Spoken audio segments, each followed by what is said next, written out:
My name is Bob Osborne, and apparently I'm the old fellow on this panel. I'm, I guess, a boomer, and I was born in 1949, makes me 60, and I grow trees at a tree nursery.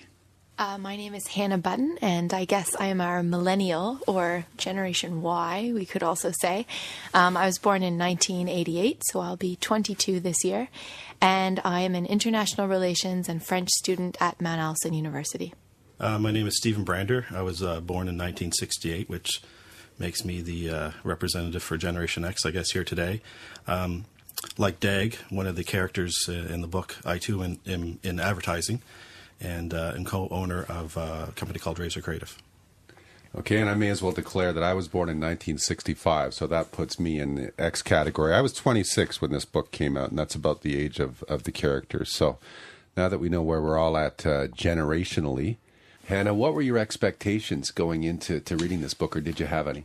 I'd read a few Douglas Coupland novels before, and I really appreciate his almost shocking style. You know, whenever you think that the plot is sort of moving in one direction, he'll switch it very quickly and lead you in another. I really like his narration style and how full it is of these, you know, interesting terminologies for what people are going through, these almost definitions that he gives to just daily existence, things that we think about all the time but may not have a particular word for. And I was expecting it to be kind of gloomy, this sort of culture of maybe self-deprecating people kind of caught in between two places in their lives and sort of commenting on it in their strange storytelling, philosophical kind of way. Stephen? I had, I guess, high expectations for the book because I hadn't read it.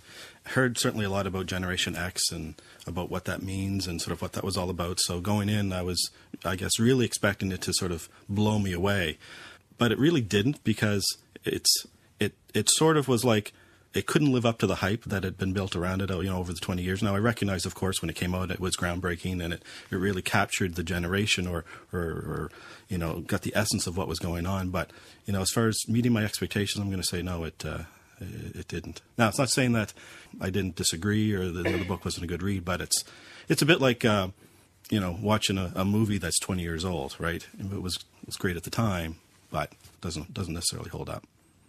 Bob, your expectations? Well, it's funny because when I was asked to do this, I had always thought of Generation X as some sort of sociological treatise, and I never even considered reading it. Yeah, it was supposed to be nonfiction originally, and then he flipped it around on him and wrote a novel. But when I started to read it, I realized, my God, it's funny.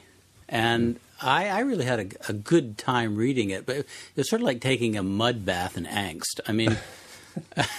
It really is the essential angst book of all time.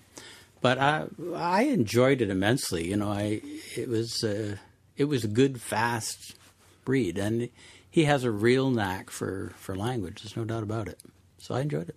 You know, for me, it's like looking at a yearbook, right? You sort of recognize all the people, and you know, I can sort of understand and what they're sort of going on. But you know, the people had. You know, I was looking at it through a sort of a different filter. I was trying to sort of, you know, is that me? Is that what all I'm about?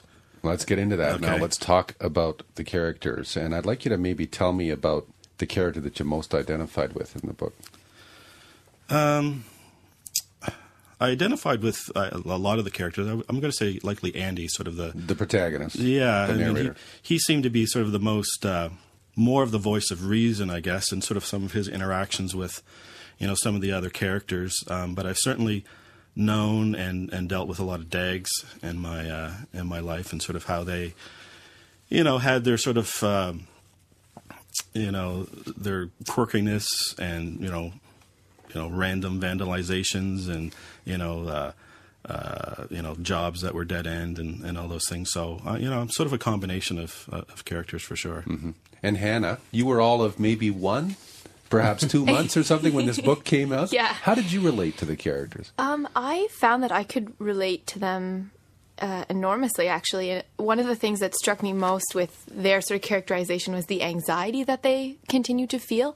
I mean, they have this anxiety that the world might end very soon if an atomic bomb is dropped on top of them, and I can't relate to that quite as much. But the idea that you're maybe not doing as much with your life as you should be, or your parents did, or future generations would be, that you're caught in these dead-end jobs. You're never going to have the economic security and prosperity of previous generations. But this worry that you've chosen perhaps the wrong career path, or you've chosen the wrong city to live in, or the wrong friends, and somehow there was this other better decision that if you only would have taken that, your life might have been perfect. So I think based on where I'm at, in my life right now, 22. Finishing university, you've kind of got this, well, which direction am I going to take? And so these anxieties that, there's maybe a great route out there and then some maybe not so great routes, if it's helpful to think about that. I definitely found their constant anxiety resonated quite profoundly with me. You are about the same age, a little bit younger than the characters in the book, but that struck me when I was reading it, because I was around their age when the book came out, and I remember feeling many of the same feelings that they had. And the prospect of nuclear war was with us at that time. It was diminishing, but it was still there.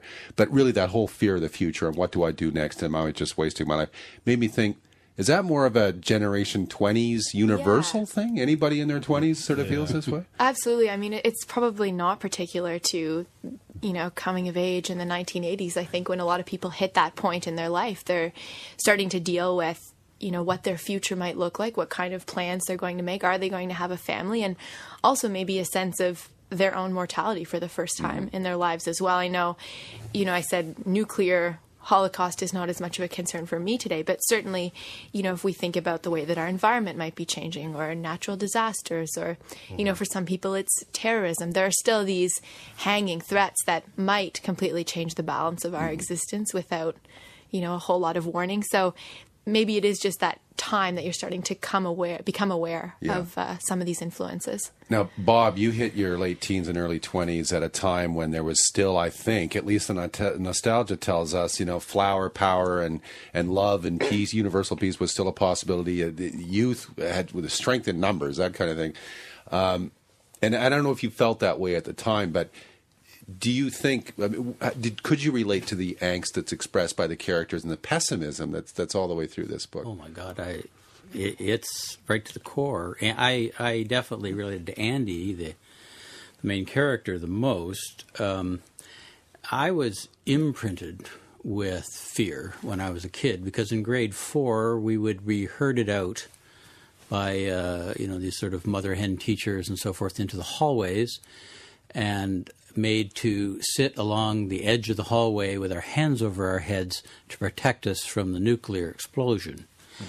And, they would run the sirens and so forth. And so I was imprinted with this fear that, we all know we're going to die at some time, but here was this sort of man god that could come down at any time and just snuff out everything. And so there was... I've always lived with this black fear at the core of me. And, he has a little story in there, this fellow Edward, who's basically trapped in his room. And basically this sort of existential feeling that you can't do anything about, the way life is, so give up, in a sense. And it's trying to come out of that and realize that if you don't live, you're dead, right? So you have to create optimism, if that's the right word or the right phrase, so that you can literally survive mentally through all of the blackness that's around you. So, I saw all my friends in all the characters here. Yeah, that's what I was going to say. It was interesting. As I was reading it, I could say, okay, I know that person. And like different pieces of each of the characters were different people that I knew over the years. So I thought that was, that was sort of an interesting, sort of a bit of a trip down memory lane. Sure. And but it's interesting too what you say, because I remember, when I was growing up too, it was, there was still that little bit of threat of nuclear war, but it sort of passed, and Reagan and Mulrooney and sort of all of those things were happening. So you sort of get a sense that there was doom, but yet there was this, optimism that things were changing. Now, you had the yuppie, Tobias. You had the nihilist, Dag, in this case, worried about nuclear war. And in modern times, maybe we would substitute global warming for that, just as an example.